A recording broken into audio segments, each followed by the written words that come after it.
Yeah, even when I don't agree with you, I'm glad you're out there because the dearth we have in this country, I feel, rhetorically, is from people, forget either side of it, just who's going to say what they really think, as opposed to what they are supposed to think, what they're indoctrinated to think. I think most of them don't even know what they really think.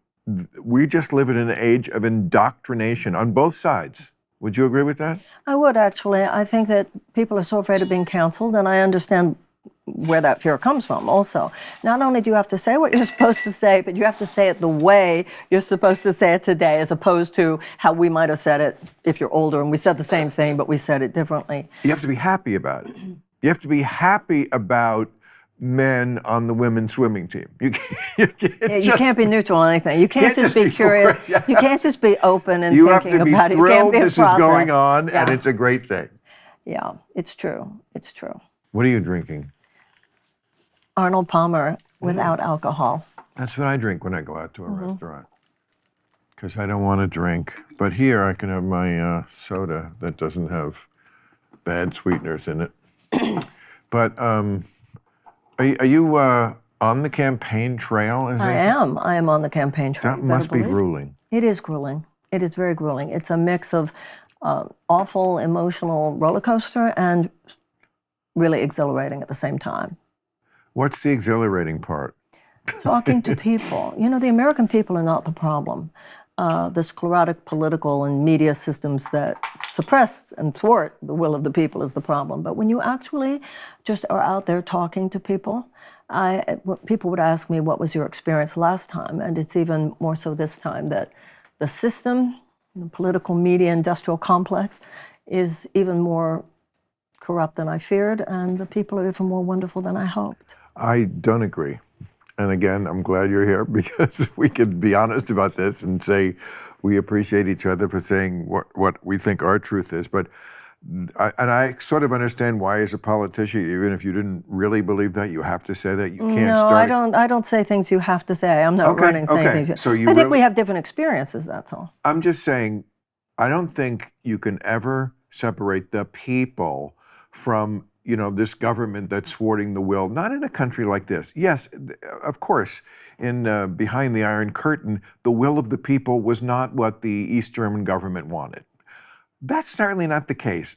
I think our government is a reflection of the people. I think you let the people off the hook a little too easily. The reason we have the people we have, it's they didn't get there by answering a want ad. Well, they got there because people voted for them, and their policies and politicians, yes, tell people bullshit, but the main reason they tell them bullshit, because if they tell them the truth, they'll throw them out of the race. Okay, so what you need is somebody who doesn't mind being thrown out of the race. Somebody's got to tell the truth. And when you just said you think I let the people off the hook too much, in the way I see it, you let the government off the hook too much. Because if you look at poll after poll, for instance, the majority of Americans, both Democrats and Republicans, want universal health care.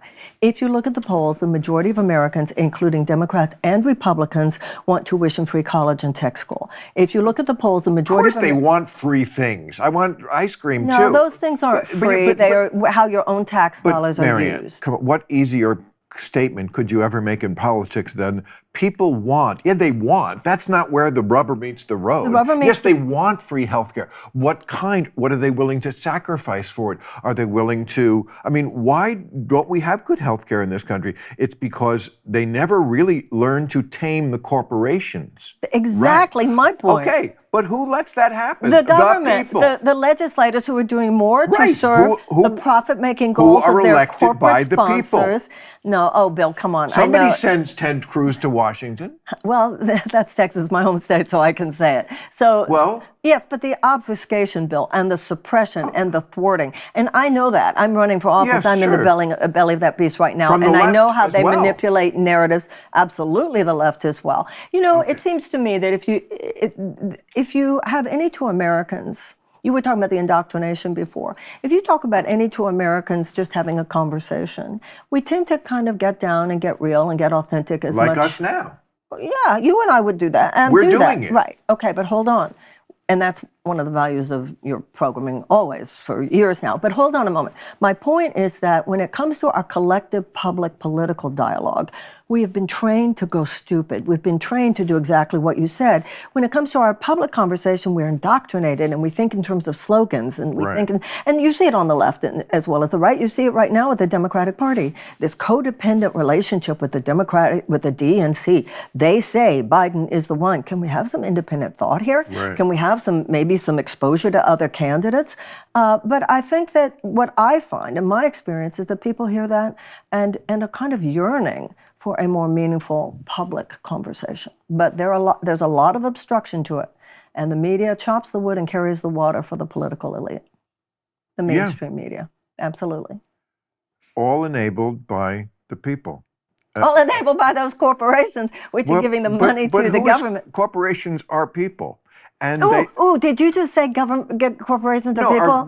Not in the that's legal. Mitt Romney. No, that's not in the legal sense. I mean, corporations are made up of people, and people benefit from corporations. And apparently, Americans are not that up in arms about corporations. Now, I agree. I think it's starting to happen. Corporations do have a stranglehold on this country. I've always said and on our government. Socialism is. I think it should always have been called capitalism plus. Do I think we should get rid of capitalism? Not at all. But there is some need for socialism because there are some things that should not be left to the private sector. Healthcare being one of them. Thank you. Okay. Tuition-free college, childcare, paid family leave, guaranteed housing, guaranteed sick pay. Well, no one has this much money, Marianne. You know, it's so easy. It's the same amount of money. When you were talking about the private sector does some things and the public sector should be. That's what you have in the hybrid economies of Scandinavia. I'm talking about things like the news media, which would cost nothing. If that used to be a lost leader.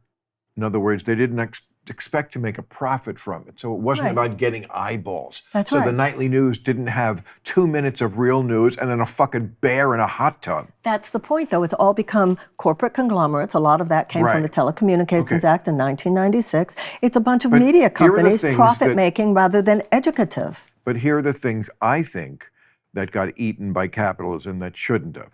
Prisons. Correct. News media. Correct. Healthcare. Correct. When you start college, higher education. No. The message we send to people about college is wrong.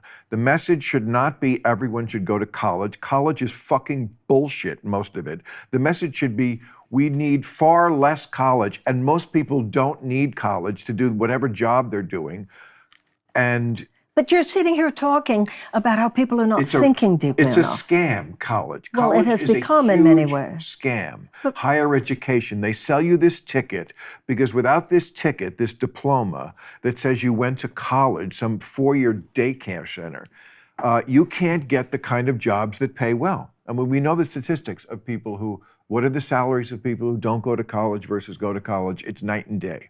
You need that golden ticket so they can sell it. That's why of all the things that have been suffering from inflation in the last 20 years, college the most. It's gone up 600%. Well, and you have the college loan debt because these people were told they would close the pay gap. That's part of the scam. That is part of the scam.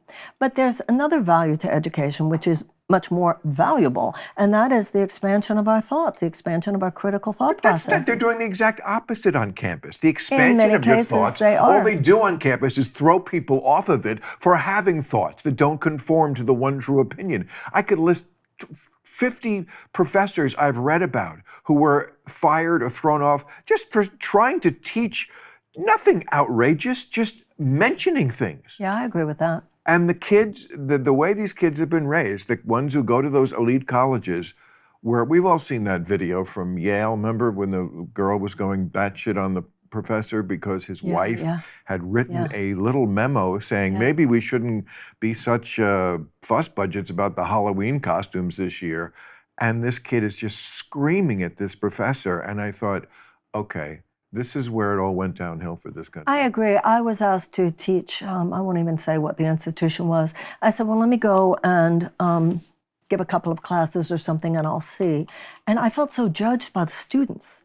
Instead of the teacher grading the papers, I felt that the students were grading me the whole time. Right. You Right. shouldn't talk about that. I don't like the way you talked about that. It's like, well, yeah, there are some problems. And that's everywhere. you. That's a very liberal, Yeah. enlightened woman. About a book I had written, so I kind of knew what I was talking about. No. I mean, let's just pause there for a moment to think what that means. That you Yeah, but that don't doesn't mean we pass should them. get rid of all colleges. It just means there needs to be a transformation there. But we also can't glide over the fact that that is the head of the snake. That is where the insanity that becomes winds up downstream in your world, in the political world, and then becomes issues like about transgender and racial stuff and what's going on in school boards where people do not like what their kids are being taught in schools.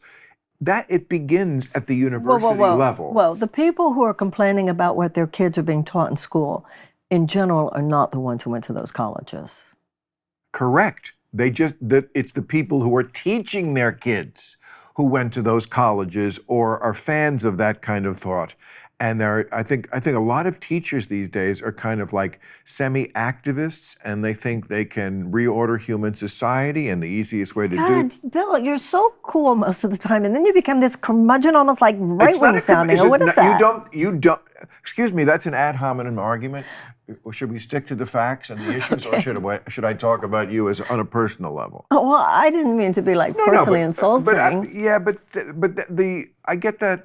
Sometimes it's like, well, I can't really argue with this on the facts, so I'm going to say, oh, you're a mean old man who's saying, get off my lawn. Okay, and that's not what I am. And let's just stick to what's the reality. Okay, Let's go to the reality of there's not indoctrination going on in schools, not all schools, but kids are not. Are you talking about little?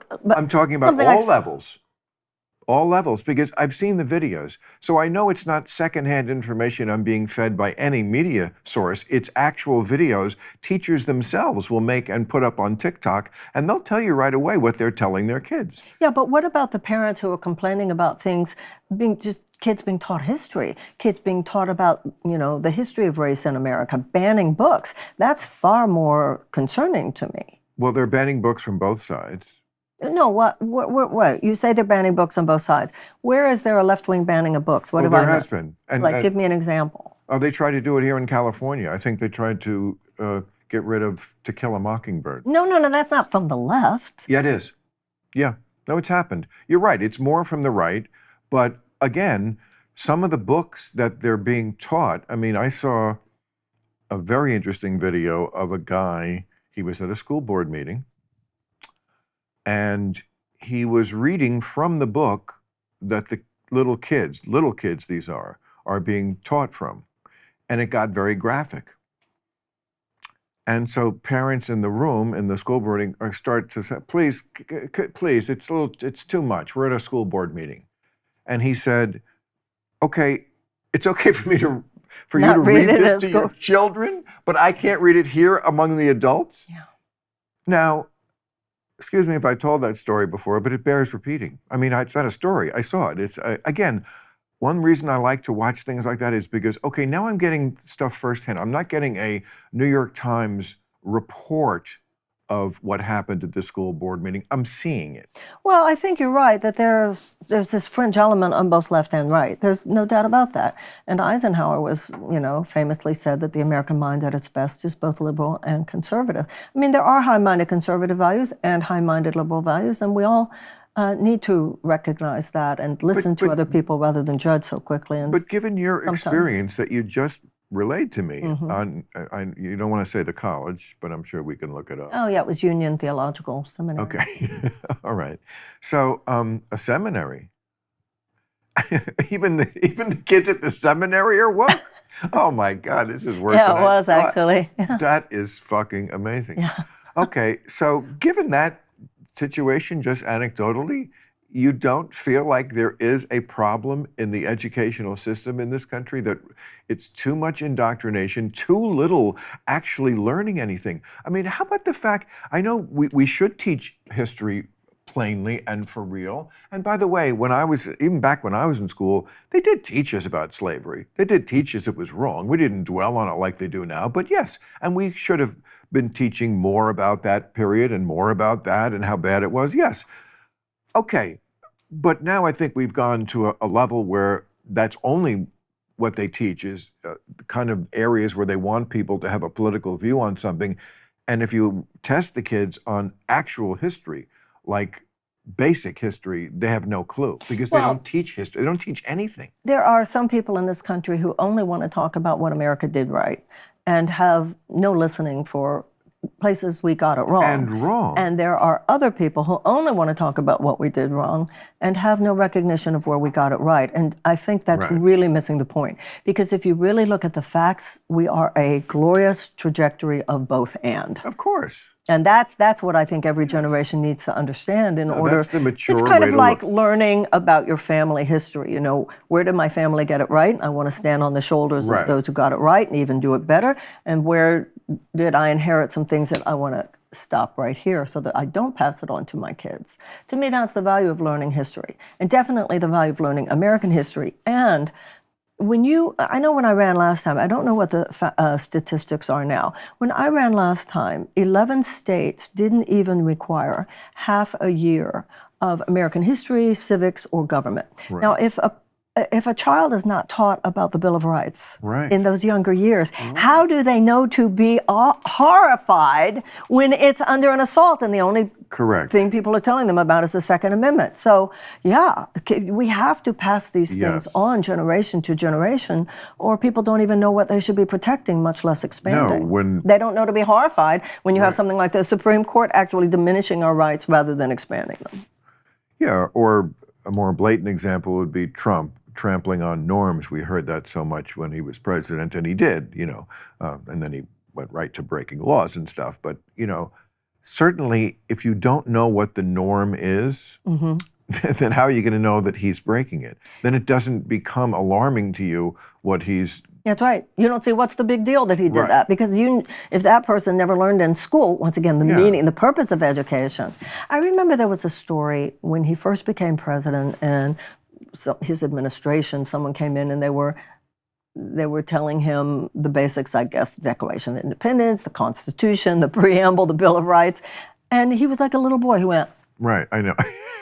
Oh, I know.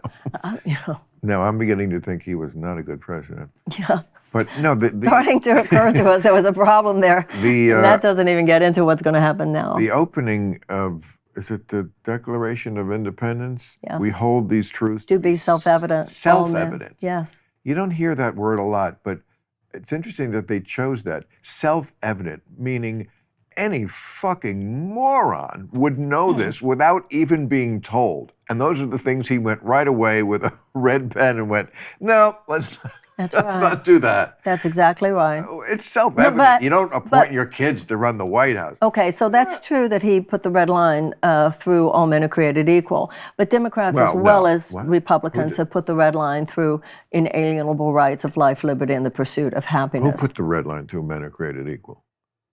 Trump, in just the ways that you just said. What does that have to do with men are created? He put the red line through like all these ways that government is supposed to function. Like, the FBI is not your personal police force. Don't appoint your kids to run the White House. Those kind of things. That's what he did.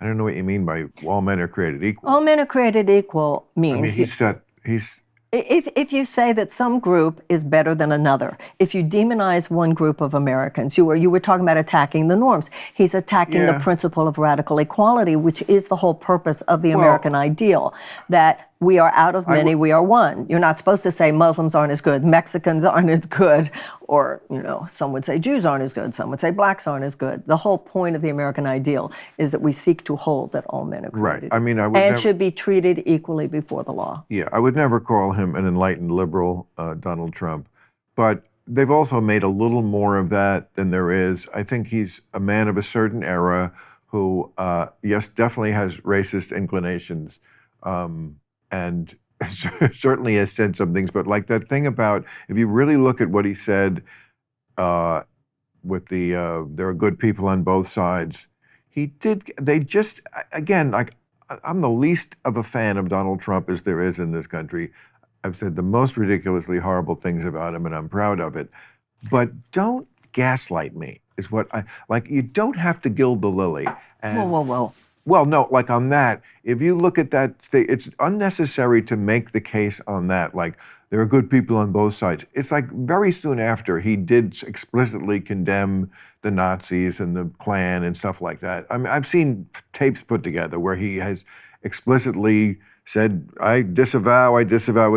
So let's just stick to how awful he is. We don't have to add on to it. See, I didn't. A lot of people were more responsible for men are not created equal before Donald Trump came along. Well, it's saying Jefferson Davis comes to mind. Well, kind of that's the whole point, because he was a Confederate and because he was a slave owner. Right, and Trump isn't. Yes, but Trump did when he said there are good people on both sides. You talk about Nazis who were there. You're talking about people who were marching in the street saying Jews shall not replace us. But I think he explained he didn't mean No. those people. See, this is where you and I disagree. Gary Cohen stood there like he was apoplectic. Didn't say anything, Who? but clearly Gary Cohen, who was his Jewish Secretary of Treasury, whatever. Right. So when he said, no, it's a horrible thing to say. When you say he backed it up, he backed it up when he got back to the office, and somebody said, "You better back that one up, sir." Okay, certainly. Look, as I always say, he's stupid and crazy. So it's crazy just to say that, and it's stupid the way he did it. But I think it wasn't when they got back. I think it was in the same news conference.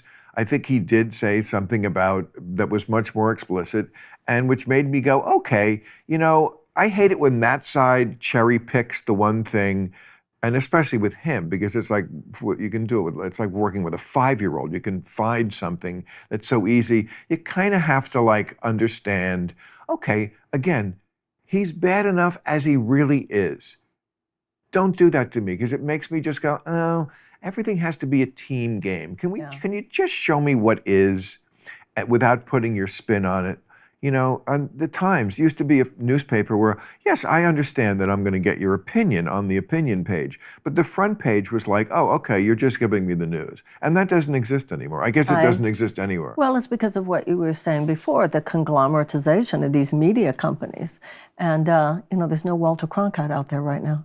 Although you find some good stuff on independent media, you find some good stuff out of your mouth sometimes. This episode is sponsored by Blue Chew. Hey guys, let's have an intimate talk about your Johnson. Remember the days when you were always ready to go? Before that boner side called marriage? Well, now with BlueChew.com, help is on the way. Blue Chew is a unique online service that delivers the same active ingredients as Viagra, Cialis, and Levitra, but in chewable tablets, and at a fraction of the usual cost. You can take them anytime, day or night. If it's day, make sure you're not visiting a school so you can plan ahead or be ready whenever an opportunity presents itself. The process is simple. Say hello, compliment her hair, and pretend to be rich. I kid the process. I meant Blue Chew's process. Sign up at BlueChew.com, consult with one of their licensed medical providers, and once you're approved, you'll receive your prescription within days. And it's all done online. So no more trips to the doctor's office, paying $11 or parking and almost breaking your arm trying to pry the ticket into that machine. It's never at the right height. What's up with that? Anyway, Blue Chew. Their tablets are made in the USA and prepared and shipped direct to your door. Who knows, you might have a sudden connection with your mail lady. And Blue Chew will let you try it for a month for free to see if it's right for you. Blue Chew wants to help you have better sex. Discover your options at BlueChew.com. Chew it and do it. And we've got a special deal for our listeners. Try Blue Chew free when you use our promo code CLUBRANDOM at checkout and pay just $5 shipping. That's BlueChew.com, promo code CLUBRANDOM to receive your first month free. Visit BlueChew.com for more details and important safety information, and we thank Blue Chew for sponsoring Club Random. If you're hiring, you know that it's incredibly hard to attract top talent at a fair price. Last week, my gardener asked that his rate be raised to $70 an hour. $70? Because I have this massive shrub on my property that's very hard to trim.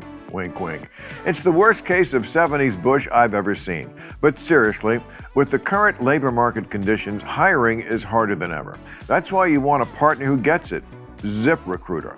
ZipRecruiter knows how tough it is right now, but they've figured out solutions for the problems you're facing. See for yourself. Right now, you can try them for free at ZipRecruiter.com/random. To reach more of the right people, ZipRecruiter posts your job to over 100 job sites. And they do it fast, too, because they use smart technology, which makes me wonder, who would use dumb technology? ZipRecruiter lets you invite the most qualified people to apply to your job with no surprise costs. Team up with a hiring partner who understands what you need. ZipRecruiter. 4 out of 5 employers who post on ZipRecruiter get a quality candidate within the first day. Just go to this exclusive web address to try ZipRecruiter for free. ZipRecruiter.com/random. Again, that's ZipRecruiter.com/random. ZipRecruiter, the smartest way to hire. Hey, Carolinas, North, you first. I'm coming to perform there this next weekend. Saturday, August 19th, I will be at the Ovens Auditorium in Charlotte, North Carolina. I love Charlotte. August 20th at the Township in Columbia, South Carolina. And coming up, I'll be in Austin at the Moody Theater September 1st and in Grand Prairie, Texas, between Dallas and Fort Worth at the Texas Trust CU Theater, September 2nd. And then Las Vegas at the David Copperfield Theater at the MGM Grand, September 15th and 16th. Get your tickets in the link on our channel or at billmaher.com. See you there. I love that we're living in an age now where this is where the presidential candidates can come. They go to Joe Rogan. Well, Joe Rogan, ask Joe Rogan to have me on because he hasn't. Really? Yeah, he has Bobby, but he won't have me. You know, I'm not in that close communication with Joe. Joe Rogan, if you're watching, have me on too. I'm a supporter and a fan and a friend, I hope. I would hope something gets this, probably easier for me to just say it and then somebody will tell Joe. But you definitely should do Joe Rogan. I don't understand it. He won't have me on. And also Elon Musk, who gave the Twitter Spaces to Bobby, and others. He said, any presidential candidate, I will give the Twitter Spaces. And I twice raised my hand on Twitter and said, I'd love to do it, and he won't have me. I feel very invisibilized, Bill, very erased. And you should, and that's not right. Not you. I mean, there are some people who I wouldn't object that, but you ran once before, you're a really serious person. Look, I don't mean to say this in a mean way, but you're not going to be president. I mean, that's you don't just... You don't know. But you know what? Somebody's got to be in... It's that indoctrination, see? Well, yes, I guess... Right, long shot, the long shot candidate. I'm no more of a long shot than Barack Obama was at the beginning. Yes, you are. Donald Trump. He was a senator. But Donald Trump wasn't, and nobody thought Donald Trump was going to win. Donald Trump was... I'm not arguing those facts. I'm just saying... that No, look, I think you'd be a better president than a lot of the people in there who, but you're right. Yeah. Let 1,000 flowers bloom. Can we hear from the people? And, Thank you. And that's very surprising to me about Elon because, and Joe, who I like both. And, Ask them. But yeah, no, it'd be different if they didn't have the platforms. It's not like they're on once a month and you'd be crowding out. No, there's plenty of time and space. And I'm a presidential candidate. Yes, and a serious person. Thank you. Yes, we know this.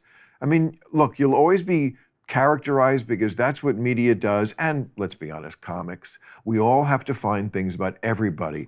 Usually it's one thing. Bush was stupid and Clinton was horny. Trump was like everything. He was stupid and he was fat and he was horny and the orange face didn't orange face and a mushroom dick and it would just like never ended with that guy. But with you they had to be the crystal lady or the because you have this background in spirituality. And look, you know me, we're kind of not on the same page with that either.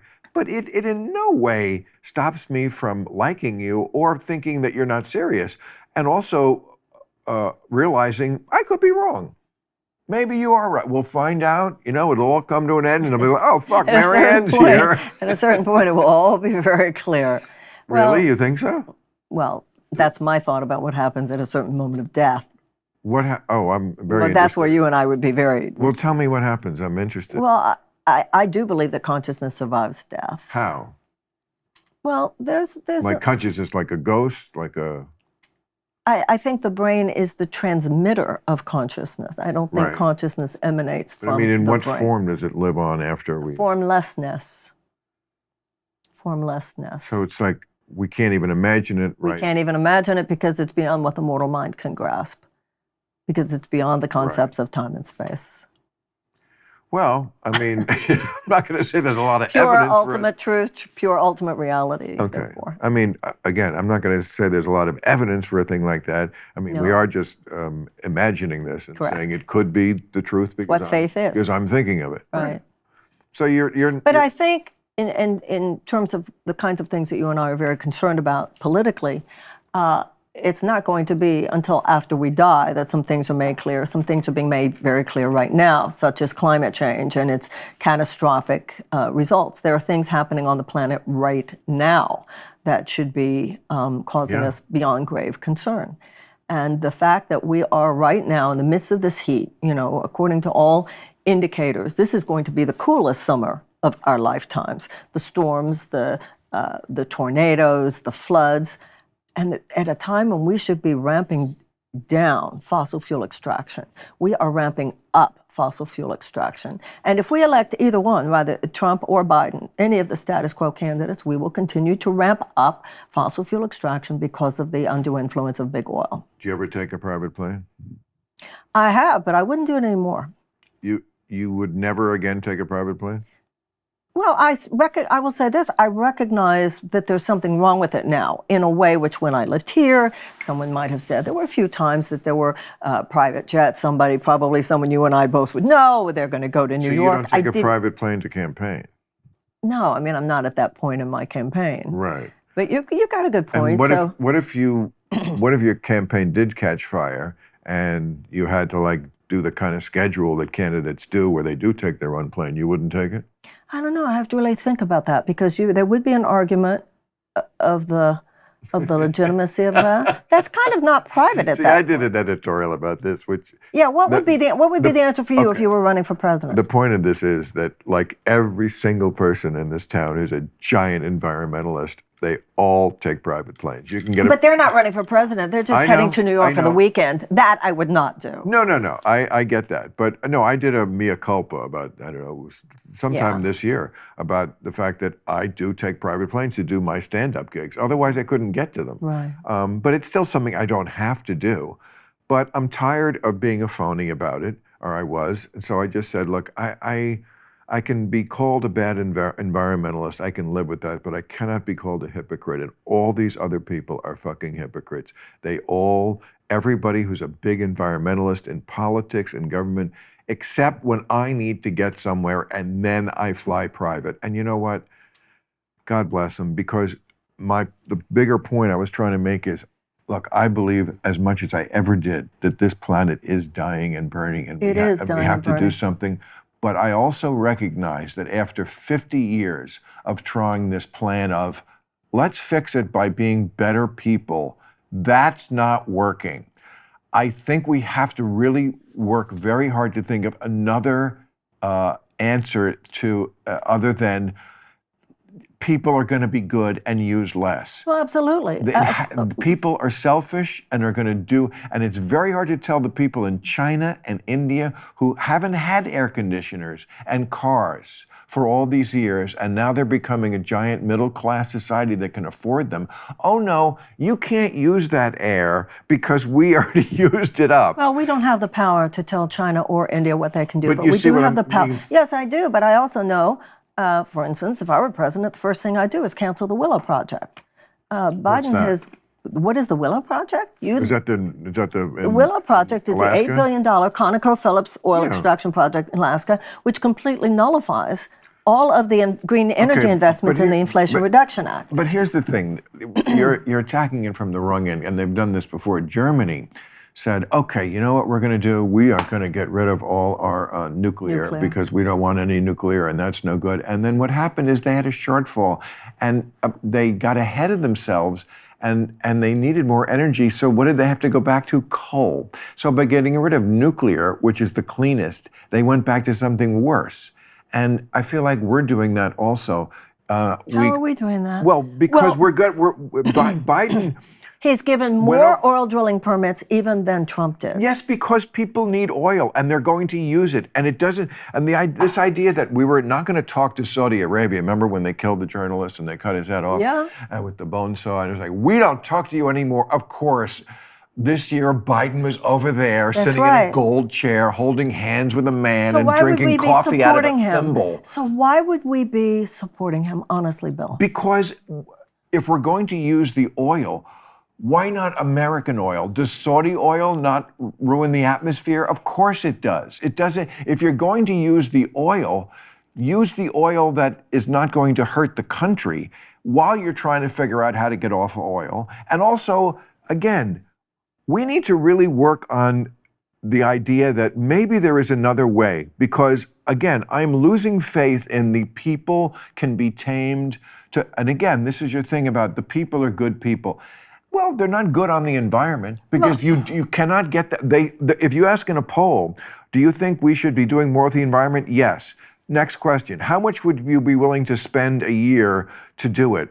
It's always like less than $100. But those polls. For $100 a year, yes, I'll fix the environment. Those polls so obfuscate. We need to make we need to mass mobilize, World War II level mass mobilization for a just transition from a dirty economy to a clean Wow, that economy. sounds like a lot of big government. And I agree. Oh my God. No, and I agree government does have to get involved. Yeah, I mean, Bobby Kennedy says the discipline of the free market will fix it. No, I don't believe that necessarily either. But the idea of World War II mobilization sounds to me like a lot of dictating to people how they're going to live in a way that is going to backfire. It has to do with massive investments in green energy. But we're doing that. I mean, Biden. Once again, he says that with the investments, green energy, very healthy green energy investments in the Inflation Reduction Act, that is true. But the Willow Project completely nullifies the value of those, and also the $858 billion defense budget. The U.S. defense establishment is the single largest institutional emitter of greenhouse gases. Of course. Yeah. Of course. Well, let's change that. I mean, the U.S. military, I think if it was its own country, would be like something like the 20th biggest polluter in the world. Yes, correct. I mean, it's single largest institutional one. So we've been taught to limit our political imaginations, and we must break free of that. This is our grandchildren's lives we're talking about here. We must make this change. And Franklin Roosevelt, when World War II, when Hitler started marching in Europe, the United States had basically nothing when it comes to a military. England had nothing. Right. And Hitler had been preparing his military for the last 5 years, plus every country he went into, he was able to absorb their industrial capacity. So what did Franklin Roosevelt do? He talked to the people. He educated people. He convinced people. This is something we have to do. And we did it. When the American people are roused by genuine leadership, and they can really understand this is something we have to do. We have proven in our past we can and will do it. Yeah, but the people huddled around the radio in 1939 were very different from the assholes staring at their phone and reading Reddit today. Well, a lot of those people that you feel are assholes sitting around their phone reading Reddit today feel personally insulted by that and would listen to a leader that showed them more respect. They're not listening because they don't listen to a show like this. I mean, and the ones who do would not be insulted by that. Because let me tell you, when I talk to younger people and you critique their generations, they never back down. They never fight back. They go, I know, we're terrible. We're terrible. That's not what I learned. That's not what I see out there. And also, but you're attracting a very small, politically involved audience.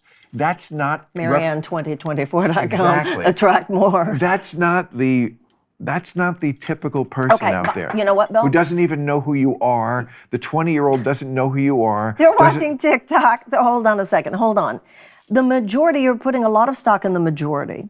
The majority is not what changes things. The majority didn't wake up one day and say, let's free the slaves. The majority didn't wake up one day and say, let's give women the right to vote. The majority didn't wake up one day and say, let's desegregate the South. As a matter of fact, interesting fact to me, The majority didn't even say, let's break and get independence from England. It always starts by a few people, Correct. considered Yes. outrageous radicals by the status quo of their Yes, time, true. who have a better idea, True. who are so convicted, and conviction itself becomes a force multiplier and invite and attract more and more people who get that this is the more evolutionary, sustainable idea.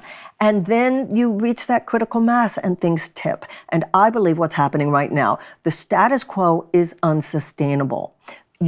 Things are going to break one way or the other. They're either going to break in the direction of greater democracy and justice, or they are going to break in the direction of dystopia and authoritarianism. That's why we cannot put against Donald Trump or any of those guys in 2024 someone who does not deliver more for the people. Franklin Roosevelt said that we wouldn't have to worry about a fascist takeover as long as democracy delivered on its promises. Democracy is not delivering on its promises, Bill, and you can't expect people to be okay with that. It's not delivering on its promises to all the people. All the people, 20% of Americans live, if you're in the top 20% of the American economy, you're doing pretty well. 20% are like on an island surrounded by a vast sea of economic despair. 70% of Americans experience chronic economic anxiety. 1 in 4 Americans live. Not 70%. That's ridiculous. That's the latest report. 1 in 4. Report from who? I don't know what that means. CNBC. Okay, I believe. Well, look, I believe. 1 in 4 Americans live with medical debt. Half of our seniors live on $25,000 and less a year. People are rationing insulin in this country. Yes, there is definitely an underclass. It's true. It's amazing that they are somehow able to take as much taxes as they do take and still can't fucking solve that problem. They can't get it from either end. I don't understand that, because it's not like they don't take a great deal of taxes. What they do with it is a lot of wasted graft. Right, that is correct. I mean, look the COVID money. I did a long. We talked about that actually on your show once. Yeah, So it didn't well, even I go did a to long the people. piece on it. Like at least half of that COVID money, and we're talking in the trillions, was didn't just even go flat to the out people who needed it. Stolen. They could have just given $60 to every person. It would have done more for people and to stimulate So the yes, economy. there is this underclass in this country. I agree. They're like 40% of the country, I think.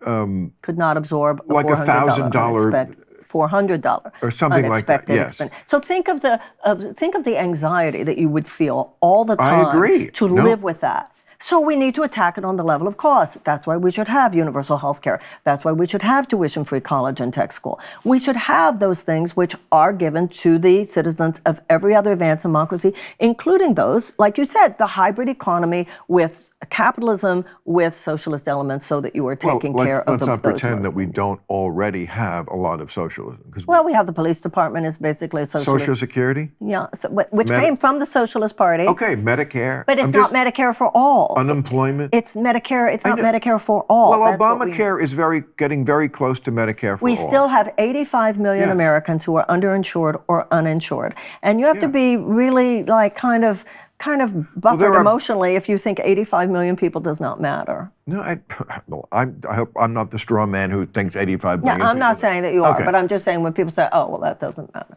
No, but I'm also saying that when you just ride around, you just see a country that does not look like it's falling apart. Bill. Like, my eyes also matter. It matters what I read and what people tell me. It also matters that I just live in this world, and I travel a lot, and I'm out in the city a lot, and a lot of people are just living their best lives, and they're not all fucking rich. It's not all the top 20%. For all its horrible problems, this country still somehow. How we got through the pandemic and didn't go broke, I don't know. I mean, we probably will in the future. Maybe it's the inflation is part of that issue. But I just don't see a country where the people are just seething and unhappy when I'm out. And that has to count for something. You know where I was last night? I was speaking to teenagers on Skid Row.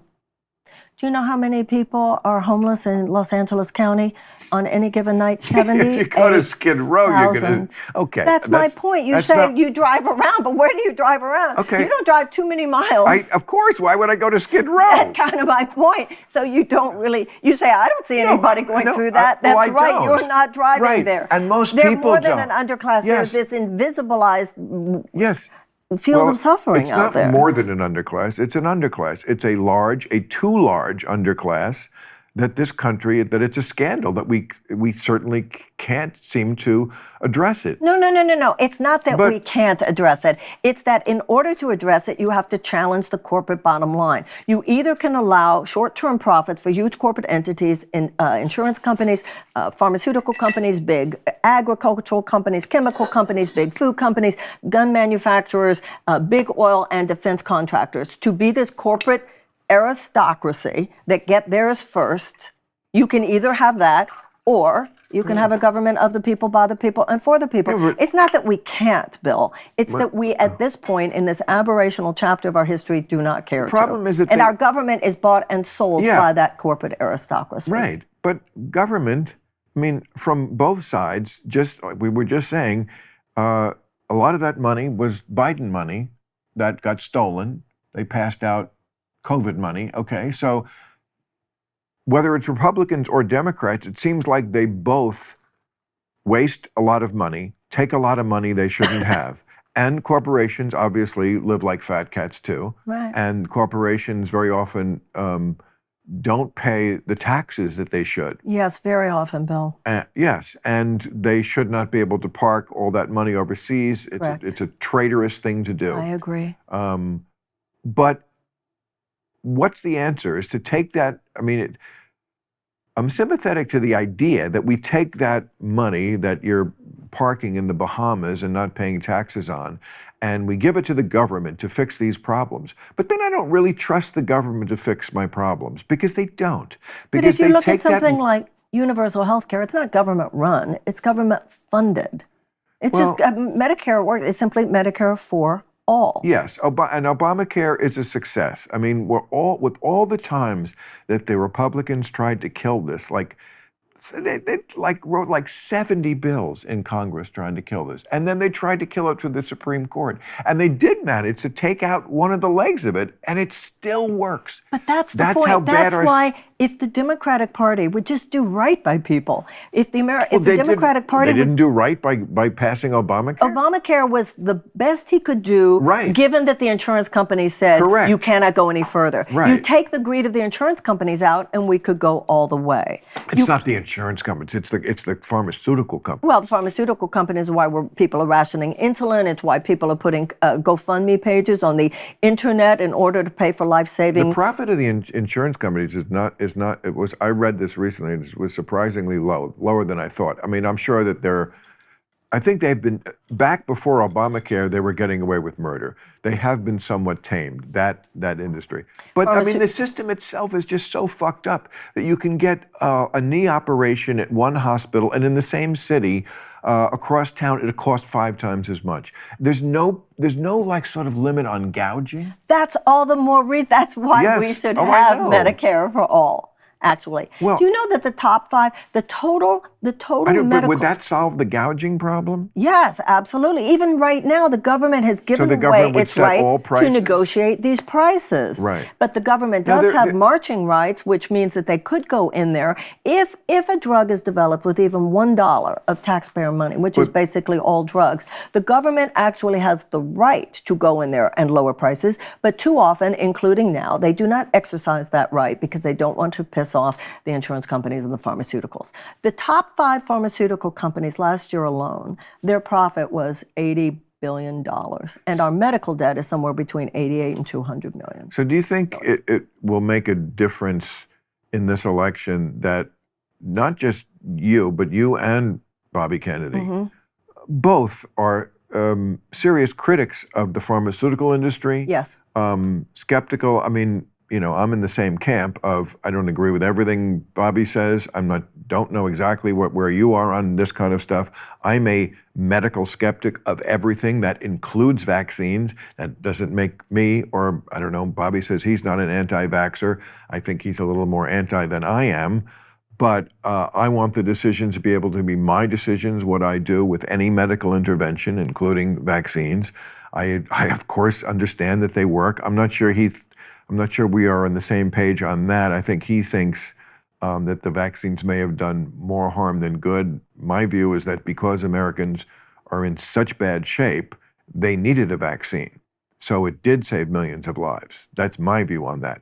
I was not one of those Americans who wanted it or thought I needed it and resent having to had taken it. Where are you on that? Well, I certainly don't go as far as Bobby does. I think that the government was afraid to just be honest with the American people. Right. I was very That too. I was very concerned that there was so little conversation about treatment. And I agree with what you were saying. I think a lot of the danger and the risk involved had to do with the fact that we're not a healthy society. Look how much higher the chronic diseases are here than they are in Europe. And it's all because of obesity, or almost all of it. A lot of it. Well, we have a sickness care system, as I said last year in last debate, rather than a health care system. And that, of course, has to do with the quality of our food, quality of our water. Look at a ketchup bottle, an American ketchup bottle, and the difference between that and a ketchup bottle in Canada. What is it? Oh, there are elements in the ketchup in the United States, unhealthy factors that would not be allowed in Canada. That's why you have all these companies. There's a company called Saint-Gobain that has a factory in Merrimack, New Hampshire, and it is just spewing PFAS into the water. And there's this huge... Doing what? PFAS, these forever chemicals that don't break down and that are known carcinogens. Now, what are they called again? PFAS, P-F-A-S. But P-F-A-S. This is what's so interesting to me. Saint-Gobain would not be allowed to do that in France. So like other companies around the world who are told by their governments, you can't put those kind of carcinogens in the food. You can't spew those kinds of carcinogens in the environment or the water. They say, that's okay, we'll go to America. They'll let us do it. Right. No, I know. Oh, I've been on that forever. So this deregulatory orgy that really began with Ronald Reagan, of course. And then they would call it job-killing regulations. And it's, But again, I got to go back to the people. Like, the people have it in their power. We had a you probably were very aware of this living out here in California, a proposition some years ago to label whether GMOs. And the people voted no. I don't want to know what's in this shit. I mean, it wasn't like a proposition to get rid of the GMOs, just to tell me that the GMOs are in there, and they went TMI. Okay, so let's look so at what's a that lot about? of people. Well, first of all, that has to do with the incredible obfuscation and the billions of dollars that the other side spends. Remember when the Clintons tried to do a universal health care thing? So you're saying that people are too stupid to suss it out? No, it's both and, Bill. I mean, I'm not excusing intellectual laziness or anything, but with what you just said before, I don't blame them. I can't suss it out either. When I see those ads on TV, vote yes to say no to say. It's like I don't know what the fuck you're talking about. That had to do a lot with the lift and the. Hold on. When you were saying before, the people, look at the millions of people who worked so hard to support Bernie Sanders. Yes. In 2016 and 2020, and saw the way the DNC suppressed his candidacy. The DNC even admitted in court that they suppressed his candidacy. Yes, they did. So you're talking to a lot of people who feel, God damn, Bill, I tried. Right. And they are cynical, and they are depressed about it, and they are frustrated, and they are angry. And then when they hear someone say, you just need to work harder, no, the system needs to stop thwarting democracy and start facilitating democracy instead. And that includes our political parties. So the Bernie Sanders thing, that's interesting. Their answer would be... Who, the DNC's answer? Yes, the DNC. The people like the establishment. The same people who have no imagination about everything.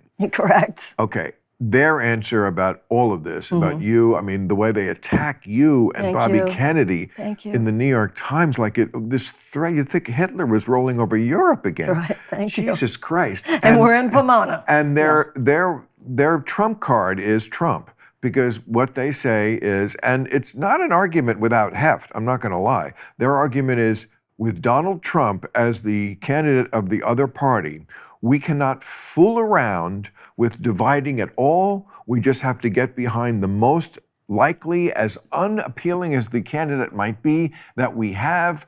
There's one that did beat him before. He's the president. There's a lot of advantages to incumbency. And, when you look at what Biden has done, if they do make the case, as always, Democrats are terrible at making the case, getting out of Afghanistan, turning a lot of the big money we spent towards stuff that was green energy stuff. It's not a horrible record, and the somehow the economy is not crashing. Okay, so that's that answer. It's not a horrible answer. I do think that we need more voices. I'm glad you're doing it, but I get that with Donald Trump circling like a shark, we cannot afford to be throwing chum in the water. Okay, may I respond? Yeah. Okay, 2020. We're out of time. It was great to see you. 2024 is not 2020. In 2016, the Republicans had many candidates. The Republicans still won. In 2020, the Democrats had many candidates, and the Democrats still won. So this idea that many candidates somehow weakens the party. I think debating, for instance, President Biden debating Bobby and myself would only strengthen him. I mean, if he's ready to take on Trump, prove it to us by taking on Bobby and me in debates. Secondly, when you talk about what he has done, the president's argument that the economy is doing well is contradictory to the visceral experience of the majority of American people. This is like the slow motion car crash of 2016 when Hillary said, let's continue with the success of the last 8 years. Millions of people said, what success? I'm drowning here. Those people are still drowning, Bill. Those people are still drowning. A third of America's workforce lives on less than $15 an hour and cannot find a place to live. I rode a bike on Venice Boulevard about 2 weeks ago. And you saw the homeless people. No, I didn't see any of them. I saw like a billion people who were not rich but living their best life and having a great fucking day in the California sun. Both are true, Bill. I mean, Both are true. What? Both are true. Both are true. Yeah, I'm not trying to take away from the wonderfulness of this country, but I am saying that there is a rumbling underneath an earthquake. And we need to deal with that earthquake. And that's the point. When you say before, they say we have a fascist at the door. You know what I say to that when people say to me, Marianne, how can you do this? Don't you realize that we have a fascist at the door? My response is, that's why I am doing this. These arguments you're making about Biden, I don't believe would beat the fascists. There was such a fear of him in 2020. This time, people are rethinking what is going on, Bill. And if we really, I agree with Roosevelt. You want to avoid a fascist takeover? Deliver for the people. Our agenda should be universal health care, should be tuition-free college, should be free childcare, should be paid family leave, guaranteed housing, an economic bill of rights, and a guaranteed living wage. That's how you beat Trump. That's how you beat Trump in 2024. And even more importantly, that's how you repair the country. You know these kids don't know who Roosevelt is, right? It doesn't matter. I'm just saying. I'm telling you. Let's get you a more. That's what my brother says. My brother says, stop with the, Who can you be? Or something. Who can you be quoting that? But maybe I can't plagiarize. I can't plagiarize and Vin say Diesel. I say. Somebody like that. All right, August 19th, I'll be at Ovens Auditorium in Charlotte, North Carolina. See America. It's happening. August 20th, the Township in Columbia, South Carolina. September 1st, the Moody Theater at Austin, Texas. September 2nd, outside of Dallas at the Texas Trust CU Theater. That's Grand Prairie. Look at that. America's still happening. They're still going to comedy shows. They're having a great time. Yes, we have problems. Yes, you're going to get elected and fix them. Thank you. Thank you. God bless you, darling. I hope you had fun. I had a ball. Thank you, Bill. Okay. That was cool.